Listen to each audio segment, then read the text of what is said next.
like bell bottoms and flowers. Well, yeah, like you think of like Iron Butterfly or something like that. Just the early stuff. It just sounds like hippie music. Like we're protesting the war man, and I don't know. I don't like the whole sound of it. I just don't like it. Volume 4 and Sabotage are two perfect records too. Well, now Volume 4 actually changes fucking sucks. And the worst thing is that guy reissued on Picture Disc probably like 10 years ago. And I remember picking it up and I was like, I've never had this on vinyl. I want to get the Picture Disc. And on the sticker, it's like featuring changes recently covered by Kelly Osbourne on her record. It's like, give me a fuck. Didn't Ozzy do a cover of that on his own album? That's who? I think so. Later on, yeah. Wasn't the Kelly Osbourne version featuring him as well? Like, didn't they do a duet? And the Papa Don't Preach too. And now, but now she's Papa Don't Preach. She'll tell you about fashion. Madonna, much better than the first few Black Sabbath albums. Whoa. Because she's living in a material world. Whoa. Have you heard Brooke Hogan's album? Brooke Hogan, much better than earlier. Paris Hilton, while we're at it? No, I did not like Brooke Hogan's album. Her porn wasn't very good either. But I'd like to congratulate... No, Paris Hilton. Yeah, no, it was Brooke Hogan did not do porn as far as I know. No, she looked very bored. I would not congratulate her or wish her luck in her future endeavors. No. You have 1,000. So, is there any hope for this new album? I'm going to give it a chance just because I really want it to be good, but I know deep down that it's going to sound like a Sharon Osbourne cash grab. Did you see them when they were, I guess it was probably 10 years ago when they toured with Ozfest? No. Black Sabbath? Oh, yeah. I didn't see it. I remember that, though. I had friends who saw it. I went twice when they played bored. Well, it's because you don't like it. Well, what's he just comes out, he like throws water on people, claps like a fucking invalid. I'd much rather see him doing solo stuff, though. That's what he does. He comes out with his shirt off, wearing sweatpants. He throws water at people. He kind of walks around, claps at them, and fucking wears eyeliner. And then Sharon just sits there fucking collecting money. I thought him leaving Black Sabbath was the greatest thing for him because I think Blizzard of Oz, Died of a Madman. I mean, those fucking albums. I fucking love those albums. Well, the last two Ozzy Sabbath records are definitely the weakest ones. Technical Ecstasy, and Never Say Die. Yeah, so I mean, I think King Fowley loves those albums though. It actually worked out. I'm saying it worked out best for everybody involved because Dio came in and fucking killed it with Mob Rules in Heaven and Hell, and Ozzy killed it with those two albums. I think once Dio left, that kind of sank Sabbath, though. I mean, I know, Born Again is a great record. And after that, Born Again was the last good album. No one really gave much of a shit until Dio came back, and then he left, and then no one gave Glenn a Hughes, shit. but he was, I don't know, just not right for that band. No. Great singer, amazing singer, but not right for... Doesn't throw buckets of water on the crowd. Not decrepit. Not at all decrepit. I mean, you guys all know what I'm talking about. Like, he comes out with like a look on his face. I can like picture it right now, just like footage. Yeah, where he's all like he's... And they're like, man, he is such a good performer at his age. It's like, no, man, he looks like he has fucking Parkinson's and osteoporosis at the same time, and they're fighting for control of his body. Parkinson's. I mean, it's sad. Like, he should have retired a long time ago, but that demon of a woman that he's married to, gotta have that money. Yeah, she just needs more fucking money. Milk him till he's dead. Like, the reality show. Like, do you really think that that's something he wanted to do? No, he hated it. Yeah. What? The reality show. Yeah. There's a lot of talk about that now that he really hated it. But he was. I don't know. He kind of enjoyed hamming it up though. Yeah, he likes like he fed that bird out of his mouth at one time. He does like being the center of attention. Yeah. I mean, obviously. I mean, I'm sure the guy's an asshole too, but he yelled at me. He yelled at me twice. Well, you are a dick though. I understand that. He did yell at me. If I was the most famous icon in metal, I would yell at you too. It wasn't very nice. At least he deemed you worthy enough for some kind of attention. He said, "Not right now, not right now." Not right now, Jeffrey. Not right now, not right now. That was my. that was the Metal Rules interview with Ozzy. It wasn't an interview. It was like we were backstage at Ozfest, and we were interviewing Godsmack, and all of a sudden Ozzy came out. You never heard this story before? No. Yeah, so we're there and we're interviewing Godsmack, and Ozzy comes out and starts jumping rope.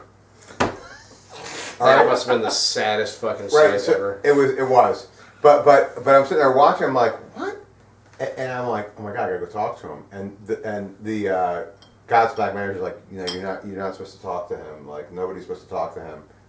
And I'm like, and I'm looking, and the dude from Godsmack's like he thinks to egging me on, and the other guy's like, I'm like, like, when do you get a chance to talk to Ozzy? No, you have so to. Like, you're saying to yourself, like, I'm gonna go for it. So I walked over there, and like all the bouncers are all looking at me. He had like 2 guys, like bouncers with him or whatever, like big giant guys. And I was like, hey, Ozzy, I was just wondering if I could get a quick photo. He's like, not right now, not right now. And I was like, ugh. So that's not the end of it. So went back to my interview with Godsmack, and finished it up.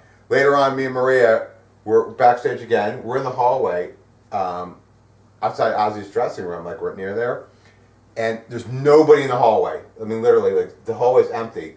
All of a sudden, the door opens and Ozzy comes out like shuffling down the hallway. And I'm like, oh my God, this is my opportunity now. This is right now. This is right now. So he's walking by and I'm like, Ozzy? And he just like walks right by me. I'm like, Ozzy? And he keeps walking and I'm like, could I? Not right now, not right now. Wow. But wait, there's more to the story. The following year, we were again, okay? And we were backstage again, and I was standing with Joe Kucharski, and I'm talking to Rex from Pantera, okay? And here comes Ozzy coming down the hallway. I'm like, there is no way I'm going to embarrass myself. There's like a million people in the hallway. I'm talking to Rex from Pantera. I'm like, there's no way I'm going to embarrass myself doing this again. So he walked by and I smiled at him and he gave me a big smile back and I was like, yay. Do you tell him? That's a true story. Those are my Oz experiences. I spent time with both Jack and Sharon, who were both couldn't have been nicer to me. Well, yeah, she's hoping that you're going to spend $7 on a bottle of Ozzy water. Yeah, I don't know about that. I see nothing but a snake just with a fucking vacuum for hands, just going into people's wallets.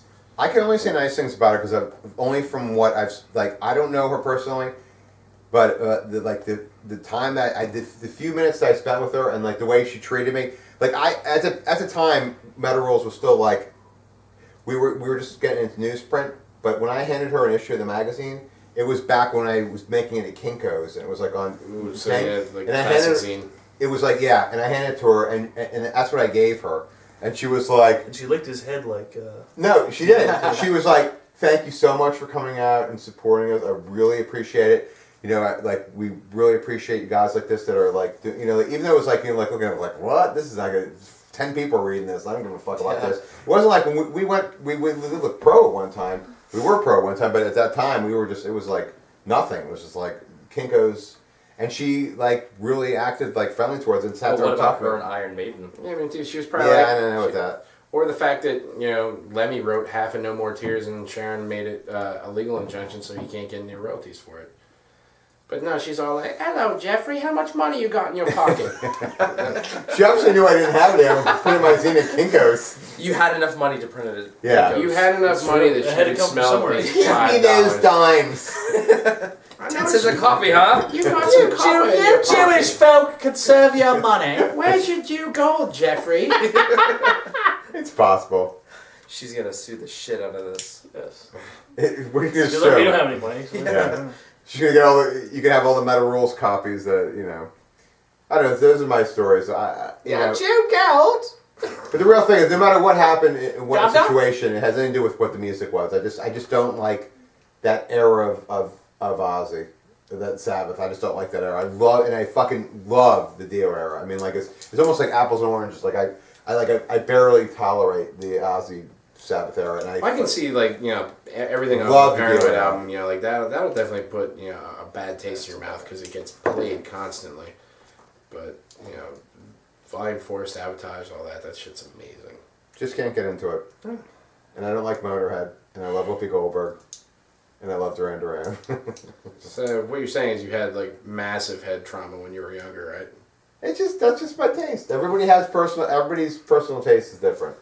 If you didn't have, everybody, it's like if we all ate this peanut butter right here, okay, you could say this is delicious, you could say it sucks, I could say it's okay, and Matt could say it was the best thing he ever had. And the dog's still going to lick it off of all our balls. Right, exactly. And it's all... Let's test that theory. Yeah.